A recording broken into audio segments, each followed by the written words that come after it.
heart of decision-making. You have a powerful voice on behalf of some of the most marginalised and discriminated against people in this country who belong and have a contribution to make to the future of our nation. That voice must be heard in the rooms where decisions are made, and it's only by working together that we'll build that self-confident nation where everybody's contribution is seen and valued, and every person, no matter what their background or where they live in this country, has the chance to live the richer, larger and dignified lives that they deserve. We know that so many of those decisions take place not in Whitehall, but in the Town Hall, and that's why I'm particularly delighted to be announcing today a new local covenant partnerships programme to ensure that power is shared with communities across our nation. Because for all of the challenges facing our country, and there are many, everywhere I go, I see the spirit of civil society in action, and I feel the ambition that exists in people everywhere. It's time for us to match it, to unlock Britain's potential, and to turn to face the future. Now, there's one person in our government who has always understood this. 20 years ago, I was working with trafficked children at the Children's Society. So often, those children were just not seen. They were treated as criminals, not victims of crime. We approached everyone in authority for help. We would not rest until we'd got those children the respect and support that they deserved. And there was one person who answered that call. He rewrote the prosecution guidance so that those children were seen for what they were, vulnerable children who needed and deserved our help and our respect. This is someone who has always understood and respected the indispensable and unique, distinct role that civil society has to play in our country, and I cannot think of anyone better to restore our partnership with civil society than my friend and our Prime Minister, Sir Keir Starmer.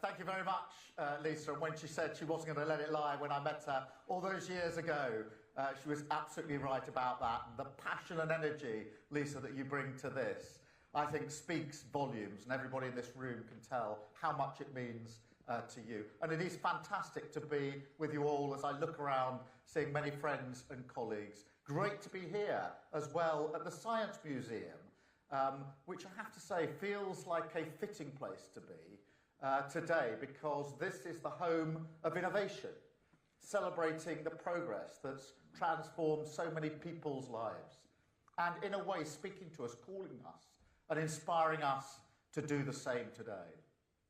Now, as many of you in this room will remember, about, I think it was 18 or so months ago, back in opposition, in a church near Waterloo Station, I made a promise to people in this room. I said that if Labour was elected to govern, we would work in partnership with you to deliver on every one of our missions and change the country together. I meant that back then. And the moment I walked through the door of Downing Street, our work began. And that door is now wide open to you. And today's summit is the first of its kind ever. And that's really important. That's really important, because this is about delivering the priorities of working people. But it's also about something, in a sense, even more fundamental than that. Because I often say that the changes we're making aren't just about sort of lines on a graph and statistics. They're about people. And you understand that better than anyone else. Take the Drive Partnership. Now, this is a fantastic initiative led by a coalition of civil society organisations. Now, they've worked with the police to tackle the drivers of domestic abuse, a really serious issue, hard to deal with. And that is integral to the work that we're doing in government in our Safer Streets mission. So today, working together in the spirit of partnership, we're announcing £53 million of investment to roll out the DRIVE project nationally right across England and Wales, delivering together in partnership, taking up the initiative that you've brought to us and recognising your power to reach into places that governments can't, combined with the ability of the government to deliver nationally. Now, for me, that's a blueprint of a brand new way of working. And today we take one further step with our Civil Society Covenant. And I'm really proud that we're launching that today, because that is really the hard yards of the 18 months since I made the promise, because it recognises that national renewal requires everyone to play a vital role. Not the hierarchical sort of top-down approach of the state working on its own, not the transactional approach of the markets left to their own devices, but a way forward in partnership together, giving civil society a home at the heart of government. So we're not going to shut charities out and then expect you to pick up the bits. That's what the Tories did for year after year after year. Nor am I interested in slogans that sound very good, but end up being gimmicks for government to simply hide behind. I'm interested in solutions. So we're working with businesses, social enterprises, private investors, and with the Chancellor's announcement just earlier this week, which you'll have seen, the largest social outcomes fund in the world to give struggling families a better start, backed by £500 million in government funding, with plans to match this with up to £500 million more from local governments, from social investors, philanthropists, transforming hundreds of thousands of lives together. That is about genuine partnership, putting your fingerprints on everything that we do. Take our 10-year plan for the NHS, which we announced earlier this month. It's a really important initiative. We look back proudly at the NHS. It's been around for 77 years, but we also need to make sure that in decades to come, people look back and recognise the NHS was rebuilt and fit for the future. And in that 10-year plan, we consulted experts, charities, and the public. So every person, no matter who they were or where they're from, can get the treatment that they deserve. Look at the incredible work of charities already. Day in, day out, on the front line, delivering real change where it's needed most. So I'm proud to announce an exciting new partnership between government and civil society today. Diagnosis Connect. Now, this will transform the way we work together. Now, this is a new programme linking newly diagnosed patients directly to expert charities, helping them navigate which charities they can get to, which support they want, a different journey for each of them. Very hard to make that journey at the moment. And that's life-changing for people, looking for information and support, often at a really difficult time. Now, that's putting your expertise directly in people's pockets with the NHS app. So that's going to go on the NHS app, which is a central part of our plan, and then people will have it as their map to the support, to the charities that they need when they've been diagnosed. What a comfort and security that will be for so many millions of people. But I believe that good relationships need to be honest relationships. We won't blindside you with public attacks like the last government did. We need to do honest about the issues that people care about and expect us to tackle. Have the tough conversations on issues like migration or social cohesion, our security as a country.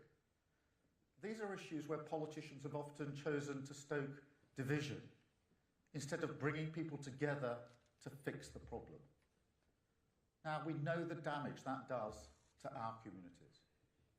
So when it comes to issues like immigration, we are working differently, strengthening our border security and tackling fraud, working with 72 local organisations as we transition people to a digital immigration status, to make sure vulnerable communities aren't shut out of that transition. And working with community groups to train young people in the skills that we need, to reduce our dependence on overseas recruitment. Together, we'll build stronger communities, a fairer system, a better society for everyone. And most of all this is about rebalancing power and responsibility. Because I remember, and I suspect you do, when the Tories said that people were tired of experts. Let me tell you what I think people are tired of. I think they're tired of establishment figures who don't listen to them, who don't understand the challenges that they face, tired of being excluded from decisions about their own lives, tired of being treated like their experiences don't matter. And they're the people this government is working for. Something I often talk about is the people I have in my mind's eye, because politics is about policies, it is about numbers and statistics, but most important, in a sense, it's about who do you have in your mind's eye when you make your decision. And I think of the people up and down the country who serve every day, who put in every day, often unseen, but absolutely irreplaceable. So this is an opportunity to say to each and every one of you, and through you to your organisations, thank you. Thank you for what you put in on behalf of others. To those of you that I know work tirelessly to make Britain a better place. And to say that we're keeping our promises. We said we would work differently, and we are. We promised we would listen to you, and we have. Those initiatives we're announcing today, they came from you, not us. We put them into something which works in partnership. We said we'd deliver together, and we will, to build a society of service, bound together by our common values, and finding new pride in our country and our communities. Thank you so much for being here. Thank you for everything you're doing. Have a wonderful day. Thank you very much indeed. Thank you.